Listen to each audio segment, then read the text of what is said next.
Hello Marx friends. Thought I would show you today the latest set that I picked up. It's still in the box. Condition of the box is a little bit rough, and I'll show you a little bit later what I plan to do to fix it. The set number on the box is 56834, and I was excited to get it because it's a deluxe plastic set.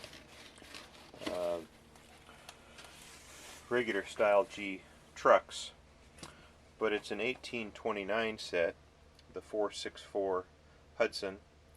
A little bit unusual in that it came with a slope back tender. Most tenders that come with the 1829 seem to be the number 2731, which is a larger tender. Comes with the typical Santa Fe caboose and Tuscan, an Erie 4528 flat car. It's missing the tractor load, so I'll have to find a pair of red tractors for that. Canadian Pacific gondola, which is in the dark brown. And the car that I was most excited to find in this set is the orange Missouri Pacific cattle car. And this one's in very nice condition. It just needs a little bit of cleaning. There is one car that is missing completely from the set, and that's the 5545 flat car that would come with two tractor trailers, and I'll have to find that car for the set. I also got the track, the 90-degree crossing, and the transformer. So let's clean up this set and take it for a spin. Well, here I am at the kitchen sink, and this is what I like to use to clean plastic cars. It's just a conventional soft bristle paintbrush. I find that toothbrushes are a little bit too hard for plastic and can leave scratching. I also use a little bit of dish soap, real diluted, and just keep it mild in some warm water and scrub it around, rinse it off, and then dry the car. Well, now that I've dried the car with a towel, I can really tell what nice condition it's in. All the dirt's off of the roof, and there's still a little bit of water on it, so I'm going to take it out to the shop and just spray it with some compressed air to dry it the rest of the way. Well, now that the shell cleaned up so well, I'm giving a little attention to the floor of the car. I didn't take it up to wash it because I didn't want to get water inside the wheels and cause rust. It was really clean enough. It did have some smudges on the floor pan, and I was able to clean those up with a real soft cloth and this McGuire's cleaner wax, and I just used a little bit, and as you can see, it really cleaned it up well.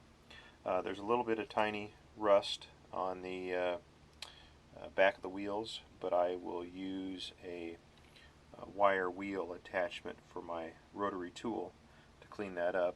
I'll probably put a tiny drop of oil on the end of each axle, and I've checked the couplers. They're in working condition, and so it looks like we're ready to put this car back together. Well, the gondola won't be so easy. There's a little bit more rust on the wheels of this, so I think what I will do is remove the axles and wheels, clean them while they're out of the car, and that way I can wash the body without getting water inside of the wheels. Well, the Canadian Pacific car really didn't need to be washed, so I just dusted it off, cleaned the wheels, gave it a little bit of oil, and put it on the track. So I've got two cars done, and they roll really nicely. I'm standing here staring at the next car I want to clean up, and it's the 4528 flat car, and it needs a pair of tractors. And I guess my question is whether I should just swap the whole car, pick one that already has tractors. But the problem with that is that this car wouldn't work because it's the shorter version with white lettering.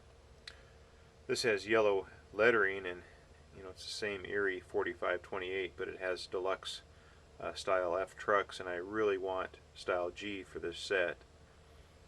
This one I could just swap out the whole car, but I think I'd rather have the original car that came with the set, so I'll probably look to find a pair of red tractors that could go with the car. Before I can add the tractors, it looks like there's a little bit of rust on these clips, so I'm going to try to carefully use my wire wheel and the rotary tool, maybe a little bit of oil to clean that up, and then I'll go over to the sink and wash the car.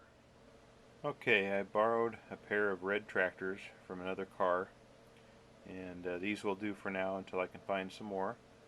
The clips cleaned up very nicely, as did the car. I got a little bit lazy on the caboose and just dusted it off. It looks pretty good shape. All the couplers seem to have their springs, everything works, everything rolls. I went ahead and found a CB&Q 5545 flat with a pair of Burlington trailers off the shelf.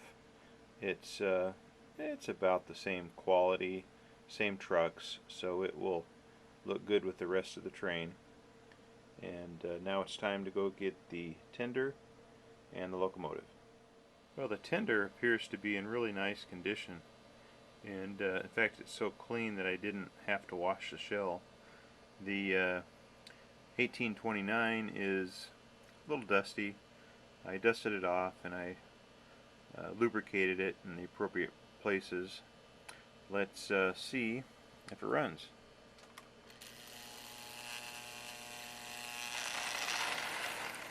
Oh, there's reverse and forward.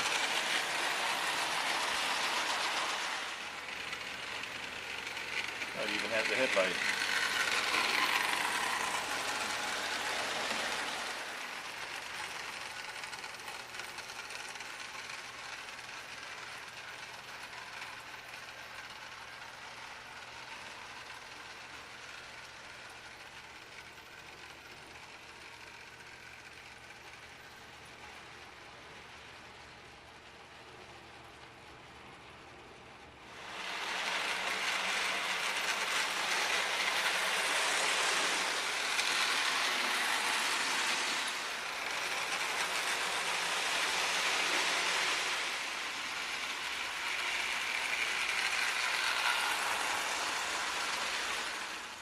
Thought I would show you the reference book that I'm using to verify which cars came with this set.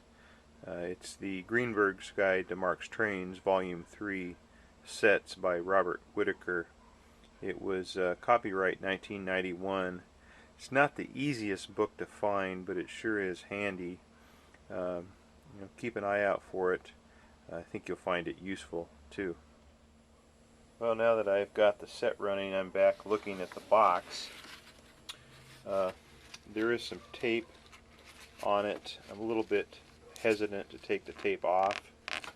Probably use some heat to do that. This corner is what concerns me the most, and let's see if I can reinforce it with some kind of cardboard or craft paper and glue it back together. The box bottom looks pretty solid. All the staples are in place, and it's got most of the dividers, so I'll probably leave that alone. Here's the reinforced corner. I used some craft paper and some wood glue to reinforce it, and I used clamps and some boards to keep it straight while it dried. Then I put all the cars back in the set box, and there's the 1829 Missouri Pacific cattle car, gondola, tractor flat. So everything's back, transformer, track, and so we've got a pretty nice set.